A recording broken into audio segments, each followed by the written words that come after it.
ಹಾಗಾದ್ರೆ S ಆಪ್ತನಿಗೆ ಗುನ್ನಾಯಿಟ್ಟಂತಹ CM Siddaramaiah. S ಈಗೊಂದು big breaking news ಬರ್ತಾ ಇದೆ. ರಾಜಕೀಯ ಕಾರ್ಯದರ್ಶಿ ಹುದ್ದೆಯಿಂದ ಗೋವಿಂದರಾಜ್ ತೆರವು.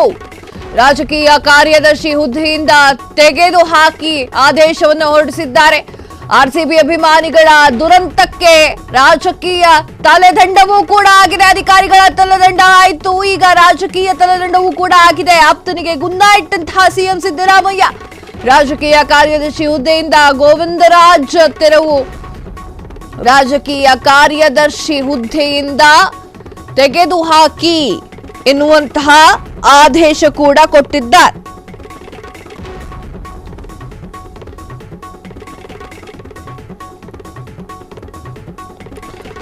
ಎಸ್ ಈಗ ಅಧಿಕಾರಿಗಳ ತಲೆದಂಡವಾಗಿತ್ತು, ಈಗ ರಾಜಕೀಯ ತಲೆದಂಡವೂ ಆಯ್ತು. ರಾಜಕೀಯ ತಲೆದಂಡವೂ ಕೂಡ ಆಗಿದೆ.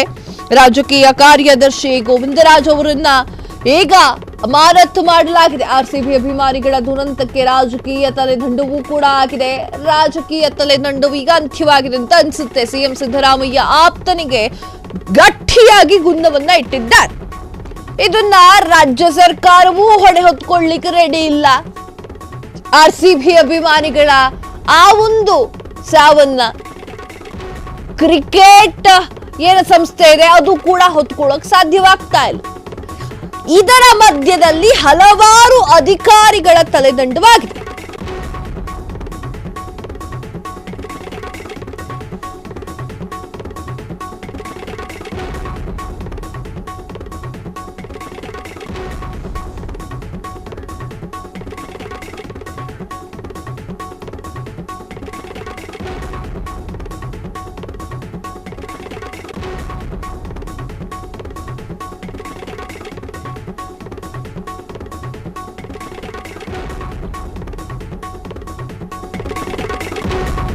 ಎಸ್ ಆರ್ಸಿಬಿ ಅಭಿಮಾನಿಗಳ ದುರಂತ, ಸಿದ್ದರಾಮಯ್ಯ ಆಪ್ತನ ತಲೆದಂಡ.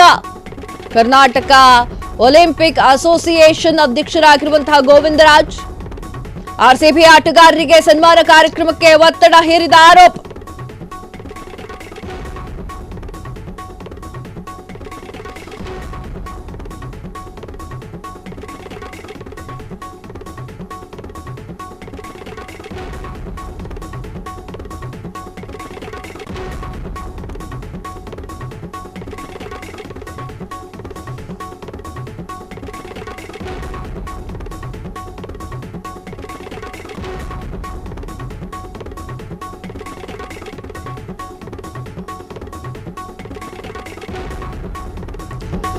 ಈಗ ವಿಧಾನ ಪರಿಷತ್ ಸದಸ್ಯರು ಆಗಿರುವಂತಹ ಗೋವಿಂದರಾಜ್ ಆಪ್ತನ ತಲೆದಂಡ ಮಾಡಿರುವಂತಹ ಸಿಎಂ ಸಿದ್ದರಾಮಯ್ಯ. ಸಿದ್ದರಾಮಯ್ಯ ಹೋದಲ್ಲಿ ಬಂದಲ್ಲಿ ಓಡ್ಕೊಂಡು ಹೋಗ್ತಿದ್ದಂತಹ ಗೋವಿಂದರಾಜ್. ಆರ್ಸಿಬಿ ಅಭಿಮಾನಿಗಳ ದುರಂತ, ಸಿದ್ದರಾಮಯ್ಯ ಆಪ್ತನ ತಲೆದಂಡ. ಕರ್ನಾಟಕ ಒಲಿಂಪಿಕ್ ಅಸೋಸಿಯೇಷನ್ ಅಧ್ಯಕ್ಷರಾಗಿರುವಂತಹ ಗೋವಿಂದರಾಜ್ ಆರ್ಸಿಬಿ ಆಟಗಾರರಿಗೆ ಸನ್ಮಾನ ಕಾರ್ಯಕ್ರಮಕ್ಕೆ ಒತ್ತಡ ಹೇರಿದಂತಹ ಆರೋಪ. ಈಗ ವಿಧಾನ ಪರಿಷತ್ ಸದಸ್ಯರಿಗೂ ಆಗಿರುವಂತಹ ಗೋವಿಂದರಾಜ್ ಈಗ ಯಾರ್ಯಾರ ತಲೆದಂಡವಾಗುತ್ತೋ ಕಾದು ನೋಡಬೇಕಾಗಿದೆ. 2 ಸಲ ಆರ್ಸಿಬಿ ಏನ್ ಆಟಗಾರನ ಕರ್ಕೊಂಬಂದ್ಬಿಡಿ ಅಂತ 2 ಸಲ ಒತ್ತಾಯ ಮಾಡಿ ಹೇಳಿದ್ರು ಕೂಡ ಅವರ ತಲೆದಂಡ ಫಿಕ್ಸ್ ಆಗೋಗಿದೆ. ಒಂದಿಷ್ಟು ಅಧಿಕಾರಿಗಳ ತಲೆದಂಡ ಆಲ್ರೆಡಿ ಆಗಿದೆ. ಯಾರೇ ಕಾರಣದ ಕೈ ಒತ್ತಾಯ ಮಾಡಿದ್ರು ನೀವು ಪರ್ಮಿಷನ್ ಏನಕ್ಕೆ ಕೊಟ್ರಿ? ಅಲ್ಲಿ ಸರಿಯಾದ ವ್ಯವಸ್ಥೆ ಇತ್ತ? ಅಲ್ಲಿ ಆಂಬ್ಯುಲೆನ್ಸ್ ನಿಲ್ಸಿದ್ರ? ಅಲ್ಲಿ ಅಗ್ನಿಶಾಮಕ ದಳದ ವಾಹನವಿತ್ತ? ಏನೂ ಇಲ್ಲದೆ ಕಾರಣದ ಕೈ ಒತ್ತಾಯ ಮಾಡಿದ್ದಕ್ಕೆ ನೀವ್ ಯಾಕೆ ಪರ್ಮಿಷನ್ ಕೊಟ್ರಿ ಅಂತ ಹೇಳಿ ಒಂದಿಷ್ಟು ಅಧಿಕಾರಿಗಳನ್ನ ಅಮಾನತು ಮಾಡಿ ಆಯ್ತು. ಈಗ ಸಿಎಂ ಸಿದ್ದರಾಮಯ್ಯ ಆಪ್ತರಿಗೂ ಕೂಡ ತಲೆದಂಡವಾಗಿದೆ.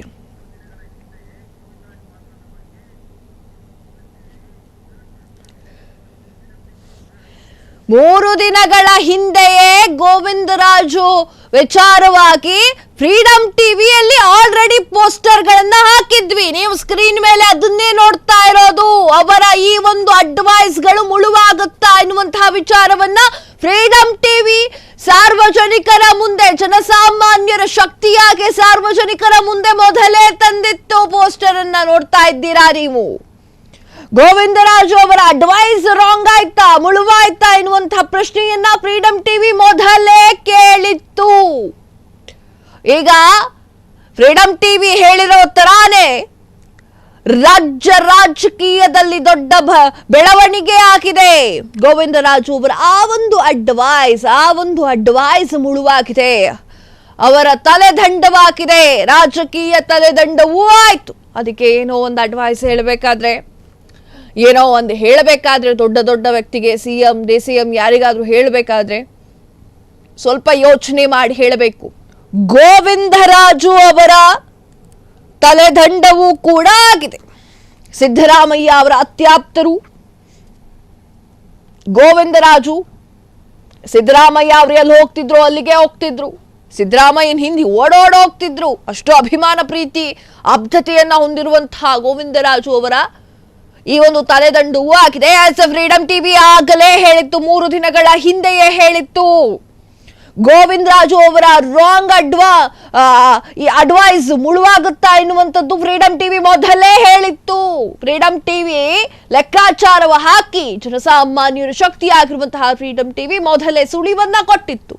RCB ಕಪ್ ಗೆದ್ದೋಗ್ಬಿಟ್ಟಿದೆ, ತರಾತುರಿಲೆಲ್ಲ ಮಾಡೋಕ್ ಹೋಗ್ಬೇಡಿ, ಇದು ಯಾರಾದ್ರೂ ರೈಟ್ ಪರ್ಸನ್ ಹೇಳಬೇಕಾಗಿತ್ತು ಸರ್ಕಾರಕ್ಕೆ. ತರಾತುರಿಲೆಲ್ಲ ಮಾಡಕ್ ಹೋಗ್ಬೇಡಿ, ವಿಜಯೋತ್ಸವನ ಆರಾಮಾಗಿ 1-2 ದಿನ ಟೈಮ್ ತಗೊಂಡ್ರು ಪರವಾಗಿಲ್ಲ. ವಿರಾಟ್ ಕೊಹ್ಲಿ ಲಂಡನ್ಗೆ ಹೋದ್ರು ವಾಪಸ್ ಬರ್ತಾರವರು, ಆಮೇಲೆ ಕಪ್ಪನ್ನ ಇಟ್ಟುಕೊಂಡು ಮೆರವಣಿಗೆಯನ್ನ ಏನು ಬೇಕಾದ್ರೂ ಮಾಡಬಹುದಿತ್ತು. ಒಬ್ರಿಗೂ ಏನೂ ಆಗ್ತಾ ಇರ್ಲಿಲ್ಲ, ಸಾವು ನೋವು ಸಂಭವಿಸ್ತಾನೆ ಇರ್ಲಿಲ್ಲ. ಅಷ್ಟು ವ್ಯವಸ್ಥಿತೆಯಿಂದ ಮಾಡಿದ್ರೆ ಈಗೇನಾಗಿದೆ, 11 ಜನರ ಸಾವಾಗಿದೆ, ಅಮಾಯಕರ RCB ಅಭಿಮಾನಿಗಳ ಸಾವಾಗಿದೆ. ಸಿದ್ದರಾಮಯ್ಯ ನಿನ್ನೆ ಅವರು ಏನ್ ಮಾಡಿದ್ದಾರೆ ಅಂತಂದ್ರೆ, ಸಚಿವ ಸಂಪುಟವನ್ನ ಕರೆದ್ರು, ಒಂದು ದೊಡ್ಡ ಮೀಟಿಂಗ್ ಆಯ್ತು, ಪತ್ರಿಕಾಗೋಷ್ಠಿ ಆಯ್ತು. ಆ ಪತ್ರಿಕಾಗೋಷ್ಠಿಯಲ್ಲಿ ಒಂದು ಡಿಸಿಷನ್ ತಗೊಂಡ್ರು, ಒಂದಿಷ್ಟು ಅಧಿಕಾರಿಗಳನ್ನ ಅಮಾನತು ಕೂಡ ಮಾಡಿದ್ರು. ಅಲ್ಲಿ ಬಿ ದಯಾನಂದ್ ಅವರು ಕೂಡ ಇದ್ದಾರೆ ಆ ಒಂದು ಲಿಸ್ಟ್ ನಲ್ಲಿ. ಆಲ್ಮೋಸ್ಟ್ ನೀವ್ ಯಾಕೆ ಪರ್ಮಿಷನ್ ಕೊಟ್ರಿ, ಕಾಣದ ಕೈ 1000 ಹೇಳಿರಬಹುದು, ನೀವ್ ಯಾಕೆ ಕೊಟ್ರಿ ಪರ್ಮಿಷನ್ ಎನ್ನುವಂತ ಪ್ರಶ್ನೆಯನ್ನ ಮಾಡಿ ಅವರನ್ನ ಅಮಾನತ್ ಮಾಡ್ತು. ಈಗ ಗೋವಿಂದರಾಜು ಸಿದ್ದರಾಮಯ್ಯ ಅವರ ಅತ್ಯಾಪ್ತರು, ಅವರ ತಲೆದಂಡವೂ ಕೂಡ ಆಗಿದೆ. ಒಂದು 4 ಸಲ ಒತ್ತಾಯ ಮಾಡಿದ್ದಾರೆ, ಇಲ್ಲ ಮಾಡ್ಬಿಡೋಣ, ಮುಗಿಸ್ಬಿಡೋಣ ಆ ಒಂದು ಕೆಲಸ, ವಿಜಯೋತ್ಸವ ಏನಿರುತ್ತಲ್ಲ ಅದನ್ನ ಮುಗಿಸ್ಬಿಡೋಣ ಅಂತ ಹೇಳಿದ್ದಕ್ಕೆ ಅವರ ತಲೆದಂಡವೂ ಕೂಡ ಆಗಿದೆ.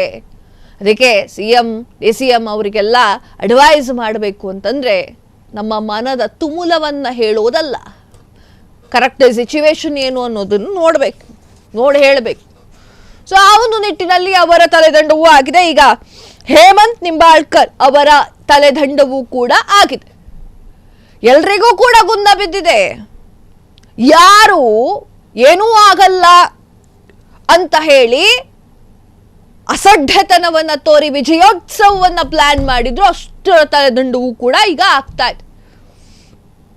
ವಿಜಯೋತ್ಸವ RCB ಅಭಿಮಾನಿಗಳು ಎಷ್ಟಿರ್ತಾರೆ ಅನ್ನುವಂಥದ್ದು ಕಾಮನ್ ಸೆನ್ಸ್ ಸ್ವಲ್ಪ ಇಟ್ಟುಕೊಳ್ಬೇಕಾಗಿತ್ತು ಎಲ್ಲರೂ. RCB ಅಭಿಮಾನಿಗಳು ಸಾಗರೋಪಾದಿಯಲ್ಲಿ ಹರಿದು ಬಂದಿರುವಂತಹ ಕಾರ್ಯಕ್ರಮ ಅದು.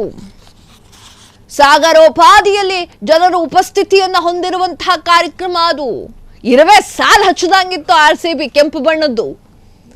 ಹೇಗೆ ವ್ಯವಸ್ಥಿತವಾಗಿ ವ್ಯವಸ್ಥೆಯನ್ನ ಮಾಡಬೇಕು ಅನ್ನೋದನ್ನು ಗೊತ್ತಾಗ್ತಾ ಇಲ್ಲ. ಈಗ ಎಲ್ಲರ ತಲೆದಂಡವೂ ಆಗ್ತಾ ಇದೆ. ಈಗ ಆಲ್ರೆಡಿ ಒಂದಿಷ್ಟು ಅಧಿಕಾರಿಗಳ ರಾಜಕೀಯ ತಲೆದಂಡವೂ ಕೂಡ ಆಗಿದೆ, ಅಧಿಕಾರಿಗಳ ತಲೆದಂಡವೂ ಆಗಿದೆ, ರಾಜಕೀಯ ತಲೆದಂಡವೂ ಕೂಡ ಆಗಿದೆ. ಇನ್ನೆಷ್ಟು ಜನ ತಲೆದಂಡ ಆಗುತ್ತೆ ಅನ್ನೋದನ್ನು ಕಾದ್ ನೋಡಬೇಕಾಗಿದೆ. ಆದರೆ ಫ್ರೀಡಂ ಟಿವಿ ಇದರ ಮೂಲ ಕಾರಣವನ್ನ ಹುಡುಕಿ ತೆಗೆಯುತ್ತೆ. ರಾಜಕೀಯವಾಗಿ ಅಥವಾ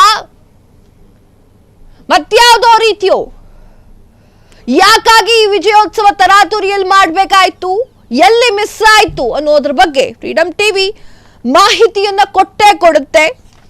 ಮತ್ತೆ ಯಾಕಾಯ್ತು, ಹೇಗಾಯ್ತು, ಯಾವ ಕಾರಣದಿಂದ 11 ಜನರ ಸಾವಾಯ್ತು ಅನ್ನೋದ್ರ ಬಗ್ಗೆ ಸರ್ಕಾರ ಮಾತಾಡ್ಲೇಬೇಕಾಗತ್ತೆ. ಇದಿಲ್ಲಿಗೆ ಮುಗಿಯೋದಿಲ್ಲ.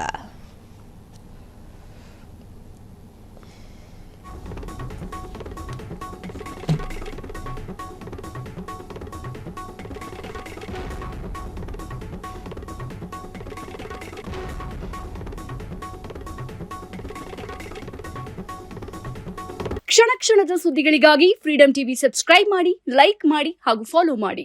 ಹೊಸ ಸುದ್ದಿಗಳ ನೋಟಿಫಿಕೇಶನ್ಗಾಗಿ ಬೆಲ್ ಐಕಾನ್ ಮೇಲೆ ಕ್ಲಿಕ್ ಮಾಡಿ.